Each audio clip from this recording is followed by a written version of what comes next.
नमस्कार, मैं जितेंद्र जैन और आप देख रहे हैं खबर समय जगत। आइए नजर डालते हैं आज की कुछ ताजा तरीन खबरों पर। चरखारी के श्री गोवर्धन नाथ मेला परिसर में 4 साल बेमिसाल कार्यक्रम आयोजित किया गया, जिसमें क्षेत्रीय विधायक और भाजपा नेताओं ने प्रदेश सरकार की 4 साल की उपलब्धियां गिनाई। श्री राजपूत ने कहा कि मुख्यमंत्री योगी आदित्यनाथ ने अपने 4 वर्ष के कार्यकाल में प्रदेश का कार्यकलाप किया है और बुंदेलखंड में विदेश तौर पर सराहनीय कार्य किए हैं। इस दौरान विधायक श्री राजपूत 56.62 लाख रुपए के लोकार्पण और 41.69 लाख रुपयों के निर्माण कार्यों का शिलान्यास भी किया। इस अवसर पर उन्होंने ग्रामीण आजीविका मिशन की स्वयं सहायता समूह की महिलाओं को भी सम्मानित किया। कार्यक्रम के दौरान मुख्य विकास अधिकारी डॉक्टर हरिचरण सिंह, उप जिलाधिकारी चरखारी राकेश कुमार, सीईओ उमेश चंद्र, भाजपा नगर अध्यक्ष रजनीश गुप्ता, मंडल अध्यक्ष ग्रामीण अरविंद गुप्ता, ब्लॉक प्रमुख गीता निर्भय सिंह, प्रतिनिधि निर्भय सिंह एवं महेंद्र गुरुदेव, नीरज गुप्ता, दीपक गुरुदेव, विधायक प्रतिनिधि उदित राजपूत, एबीएस क्षमा पांडे, हितराम वर्मा, आदित्य मणि शर्मा, ग्राम विकास अधिकारी आदित्य सिंह, सोहेल नसीम, शोएब नसीब, छत्रपाल सिंह, लाखन सिंह, नरेश यादव, शिवांगी यादव, जय धनंजय, प्रकाश बाबू, हिमांशी अग्रवाल, एडीओ सत्येंद्र भूषण भी मौजूद रहे। भवन का निर्माण कार्य तत्पर है। ग्राम पंचायत बहाली, बमौरी कोट और ग्राम पंचायत जयपुर में ग्राम पंचायत खेल मैदानों का निर्माण कार्य कराया गया है। इस तरह से कुल 1 करोड़ 15 का अवलंबन कर रही है। फिर नौसारा ग्राम पंचायत से गंगा स्वयं सहायता समूह की दीदी है। से जानते हैं मेरे भाइयों, मेरे बहनों, मैं झूठी तारीफ किसी की नहीं करता। हमारे बुंदेलखंड में माता टीला, पारिका, राजघाट, ललितपुर, मौबा, कंकुआ जगह पे सोलर प्लांट लगे हुए हैं। हमारे बुंदेलखंड में 38 मेगावाट बिजली का उत्पादन होता है, मगर पिछली सरकारों में यही बिजली हमको करती थी। ये बिजली हमारे यहाँ हमारे बुंदेलखंड में बनने वाली बिजली सैफई और इटापा में जाकर रोशन किया करती थी और हम लोग 1-1 घंटे लाइट करते थे। मगर आज ये बात गर्व से कह सकते हैं, जब से भारतीय जनता पार्टी की सरकार बनी है तब से मुख्यालय पर 24 घंटे, कस्बों में 22 घंटे, ग्रामीण अंचल में 18 घंटे हमारी सरकार लाइट देने का काम कर रही है। बुंदेलखंड की लाइट बुंदेलखंड के लोगों को मिलना शुरू हो गई है। अब बुंदेलखंड की लाइट इटावा और सैफई नहीं जाती।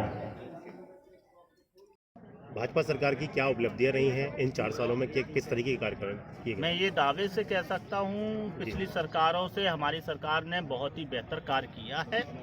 बुंदेलखंड एक्सप्रेस वे चित्रकूट से लेके दिल्ली तक सड़क का निर्माण जो हो रहा है, भगवान श्री राम की तपोभूमि चित्रकूट, जहाँ भगवान राम ने 13 वर्ष अपने व्यतीत किए, ऐसी तपोभूमि से एक्सप्रेस वे दिल्ली तक बनाया जा रहा है। निश्चित रूप से आने वाले कल में जो है बुंदेलखंड में व्यापारियों का आगमन बढ़ेगा। जब यातायात सुगम होते हैं, यातायात अच्छे होते हैं तो अन्य प्रांतों के लोग भी आने के इच्छुक हो जाते हैं। जब यातायात अच्छे नहीं होते हैं तो कोई भी व्यापारी वहां जाना नहीं चाहता है। यातायात के दृष्टि पर हमारे बुंदेलखंड में हमारे उत्तर प्रदेश के उप मुख्यमंत्री केशव प्रसाद मौर्य जी ने भी पूरे बुंदेलखंड को गड्ढा मुक्त करने का काम किया है और जो सड़कें अंग्रेजों के ज़माने से बनी थी, टूटी हुई पड़ी थी, उन सड़कों को चौड़ीकरण कराकर उनको निर्मित कराने का काम किया गया है। मैं इतनी बात जरूर पूरे डंके के साथ कह सकता हूँ कि जितना विकास 40 सालों में नहीं हुआ, उससे अधिक बुंदेलखंड में सड़कों का निर्माण हमारी सरकार के 4 सालों में हुआ है। और डिफेंस कॉरिडोर पे भी आप लोग आइए। डिफेंस कॉरिडोर में आप जहाँ पे भी डिफेंस कॉरिडोर निर्मित होने हेतु जो है ज़मीनों को एक्वायर किया गया है, अनुबंधित किए गए हैं। बड़े उद्योगपति फैक्ट्रियाँ जब वहाँ पे आएंगी तो निश्चित रूप से आने वाले कल में हमारे यहाँ लोग जो पलायन करते हैं उनको जब वहाँ पे कारखाने लगेंगे तो उनको रोजगार मिलेगा। हमारे यहाँ के जो लोग पलायित हो चुके हैं वो वापस लौटने की दशा में आएंगे। हमने कर्जा भी माफ़ किया है और इन विगत 4 वर्षों में जो है हमारी सरकार ने लगातार हमारे बुंदेलखंड में गेहूं, चना, मटर, दलहन इत्यादि की खरीद इतनी अत्यधिक की है, शायद ही आज़ादी के बाद से इतनी खरीद हो पाई होगी। आज हमारे यहाँ का किसान, मैं खुद जानता हूँ, मेरे ताऊ की एक ट्रैक्टर की एजेंसी भी है, मेरे कई मित्रों की ट्रैक्टर की एजेंसी हैं।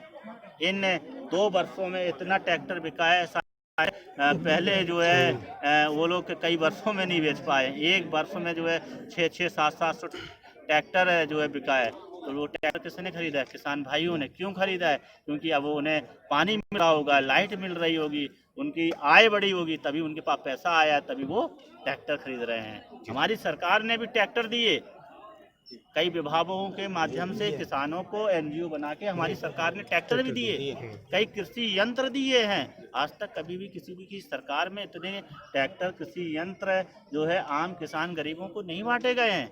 ये गरीबों की सरकार है, ये मजदूरों की सरकार है, ये वंचितों की सरकार है, ये माताओं बहनों की सरकार है। ये मैं तो ये कह सकता हूँ ये बुंदेलखंड की सरकार है। 19 के 19 विधायक और 4 के 4 सांसद इस बुंदेलखंड से इसलिए लगातार भारतीय जनता पार्टी के खाते में जा रहे हैं, क्योंकि बुंदेलखंड के लोग अद्भुत परिवर्तन देख रहे होंगे, इसलिए लगातार बुंदेलखंड के प्रत्याशियों को जो है सदन में पहुंचाने का काम कर रहे हैं। आदरणीय विधायक जी, और थोड़ा सा प्रश्न है, से भी बता रहा था, बड़खेड़ा में आप जाकर देखिए, हर खेत तक आपने कहीं बुंदेलखंड में या प्रदेश के किसी कोने में देखा है? मैंने अपने उत्तर प्रदेश के मुख्यमंत्री जी से निवेदन किया था कि बड़खेड़ा जो है डैम से जो है पाइप के माध्यम से जो पानी खेतों में पहुंचाया जाए। तो उन्होंने मेरी बात का सम्मान रखा और उसको योजना को धरातल पर उतारने का काम किया, और जल्द ही ये सौगात के रूप में हमारे उस क्षेत्र के किसान भाइयों को जो है जिस तरीके से टोटी खोलते हैं और घर में पानी, वैसे ही टोटी खोलेंगे और खेत में पानी मिलेगा। और ये हमारी अर्जुन सहायक परियोजना आप तो जानते ही हैं, 20 साल कोई समय की सीमा होती है, खाने की भी कोई सीमा होती है, मगर इन लोगों को खाना ही खाना दिखाई देता था सपा और बसपा वाले को। ये योजना को शुरू नहीं करना चाहते थे, ये चाहते थे कि वो सरकार हमारी आए तो हम खाएंगे, बसपा वालों की आए तो हम खाएंगे, सपा वाले की आएगी तो हम खाएंगे, पर खा रहे थे मगर उसको शुरू नहीं कर रहे थे। हमारी सरकार ने शुरू करने का काम किया है। इस पे एक और विधायक आपके योगी आदित्यनाथ जी चरखारी में आकर एक छोटी सी घोषणा की थी, चरखारी को इको टूरिज्म का हब बनाने के लिए। सर इस तरह से अभी उसका कार्य चल रहा है क्या? देखिए, उत्तर प्रदेश के मुख्यमंत्री जी ने चरखारी आकर घोषणा नहीं की थी सर, इसी मंच से की गई थी, मेले में, मगर वो पहले घोषणा हो चुकी थी। जी सर, ये बात हमने रखी थी। अच्छा, यूको टूरिज्म की वहाँ पे बात आपको याद हो, हमने 2 बातें रखी थी वहाँ पे। अपने किसान भाइयों को जब मुआवजा नहीं मिला था, मुआवजे की बात रखी गई थी, और यूको टूरिज्म की अगर हमारे मुख्यमंत्री जी ने घोषणा की थी, और 7 कस्बों को उन्होंने उसमें लिया था यूको टूरिज्म में जी। और यूको टूरिज्म का डेवलपमेंट होता है वन क्षेत्र में। यूको जो पार्ट है वो वन क्षेत्र में, जैसे हमारे टोला तालाब है, तो अभी टोला तालाब को डेवलपमेंट करने के लिए 3.5 करोड़ रुपए जो है स्वीकृत किए गए हैं, और उसके सौंदर्यीकरण के लिए वर्तमान के जिलाधिकारी सत्येंद्र कुमार जी निरीक्षण करने भी आ चुके हैं। चरखारी के और भी क्षेत्रों को निरीक्षण करने के लिए मेरे अनुरोध पर वो यहाँ पर आए हैं जी। और आप ये देखिए कि लगातार पैसा अब जो भी आता है जनपद में वो दिखता है। अब ये नहीं है कि वो सिर्फ कागज में बन जाता है और धरातल पे कुछ दिखाई नहीं देता है। आप इस कैंपस में बैठे हैं, आप बताइए खुद ही, आप यहाँ के रहने वाले हैं, आप भी यहीं के रहने वाले हैं। कभी क्या इसमें किसी ने एक ईंट भी लगवाई थी? कितने बरस बार इस प्रांगण के अंदर काम हुआ है।